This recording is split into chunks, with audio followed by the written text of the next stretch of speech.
What is going on, guys? Difference All Gaming with my review of Strike the Blood episode 10.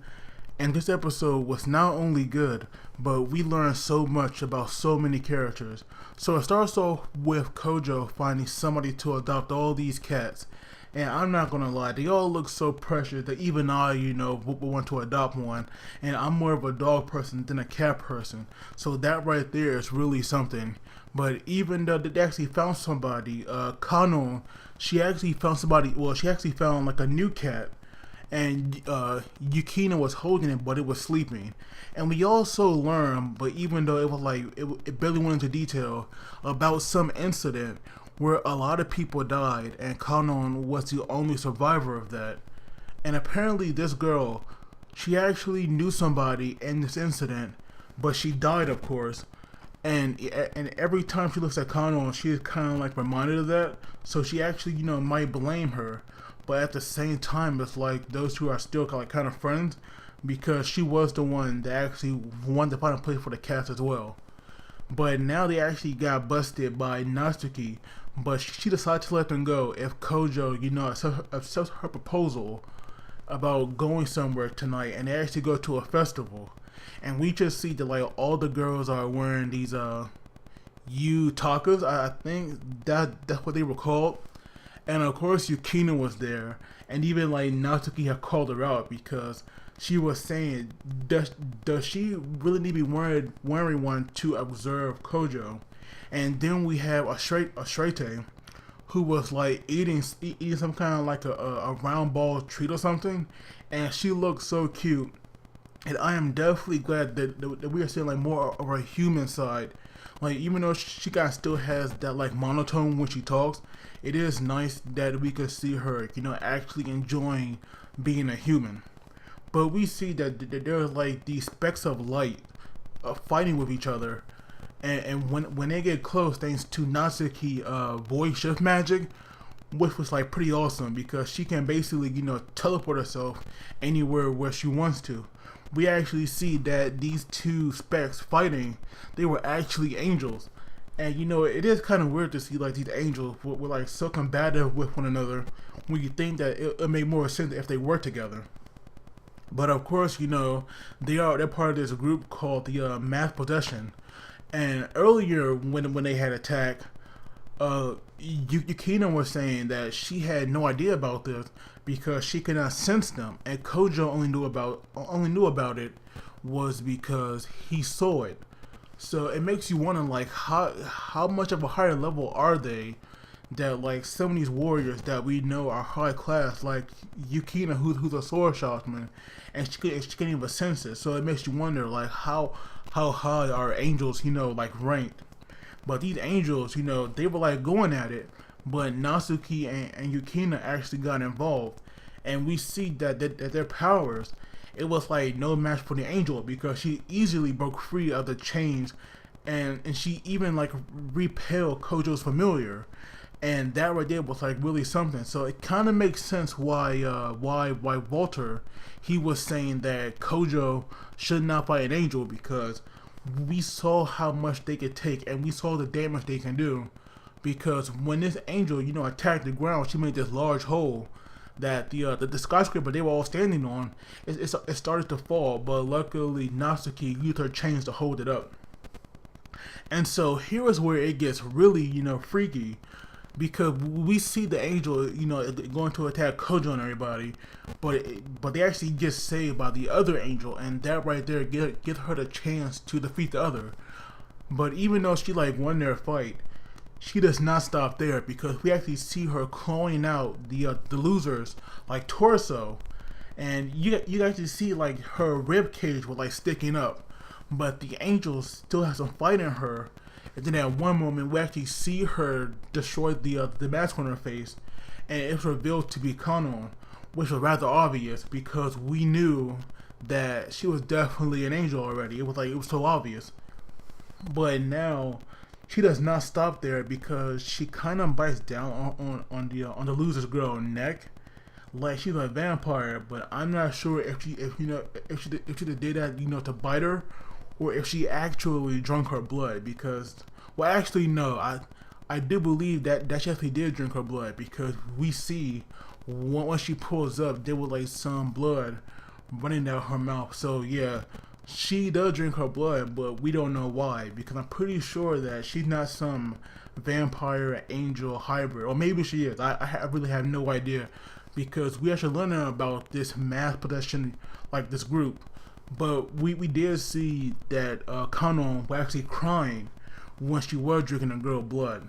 So it makes you wonder, like, why was she crying? You know, even though she knew all this fighting, like maybe it's her body acting on its own. Because once the mask came off and you looked into her eyes, she had like this dead expression on her face. So it's like she's not really there.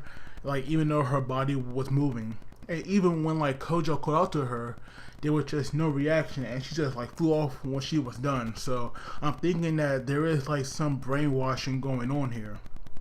But then we have Yukina and Kojo.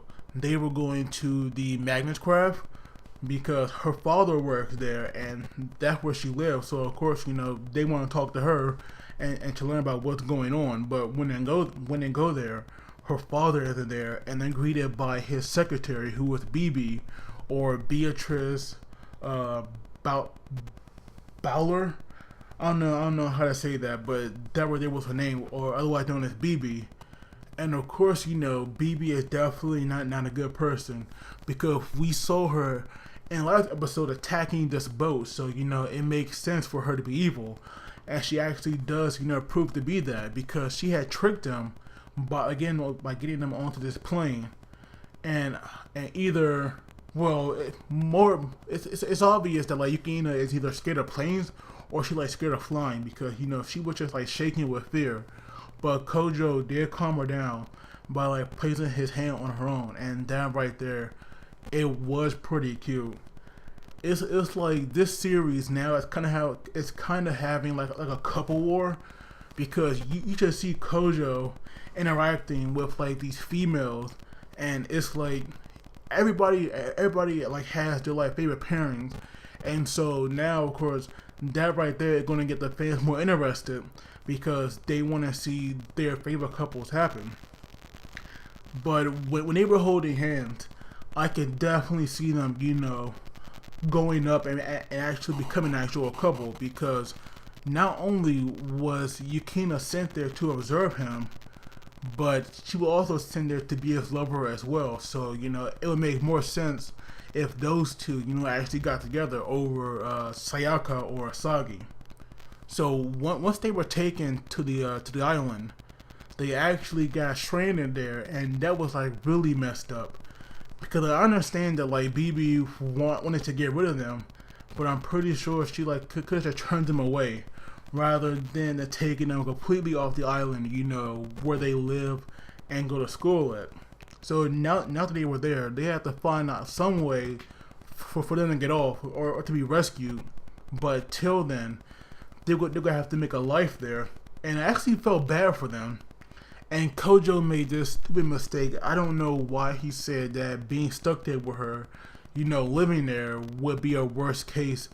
And that right there just made me facepalm, because it's obvious that she likes you, and yet you're going to insult her and hurt her by saying stuff like that. So I could not help but like facepalm in that moment, because I felt that like Kojo was being a real idiot. But then we have Sayaka, that actually you know have went to that rundown church looking for Kanon, and Makodi, he was there for God knows what reason. But of course, you know, he actually wants to keep who he really is a secret. So he was trying to make a deal with Sayaka, but before they could agree to terms, Asagi and what's her name? Asagi and Nagisa, they actually came, because they were looking for Kojo as well, because he never showed up. And so of course, you know, because him and Asagi had that little painting thing scheduled, and of course he was supposed to decide whether or not he would like tell her the truth. So that right there, you know, I'm hoping that whenever he does get rescued, they still do that, because I'm curious if he would tell her what he really is or not.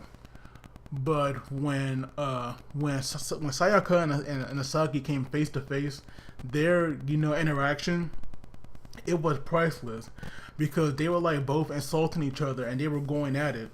But then we had Makodi, who was trying to play the middleman, because he was like trying to calm them down and help them find Asagi. I mean to find Yukina and Kojo. And so Kojo got this bright idea to like use his familiar to like catch some fish, but when he did it, it like made this explosion, and the water went everywhere, and you can see through Yukina's shirt, which exposed her bra, and she actually told Kojo that she already made dinner, and she just like made all these like different dishes out of coconut. And I'm not gonna lie, if that was me, I would got tired of that quick. There is, well, to me, it does not matter how many times you like cut it up and prepare it differently. It's still the exact same thing. So I'm pretty sure that Kojo will definitely not want that coconut after a while if they're still on there. And so now we have Asagi, who is master hacker, and I'm still thinking that there's something more to her, because there's no way that she can be this good and just be a normal high school student like she would say, because her hacking skills are just way too freaking good. But luckily, she did find them, and Sayaka is gonna save them. But it seems that the person that she was supposed to watch actually wants to meet Kanon, but she was saying that before she came here, she actually disappeared, and this girl is a princess, and I have no idea how to say her name, so I'm not even gonna try to like butcher that. I don't want to butcher that, so I'm not gonna try to say it. But when Kojo was like walking around, because she woke up and Yukina wasn't there, so we have no idea where she's at right now. So that right there is like really weird to me, because I am curious about where she would disappear to.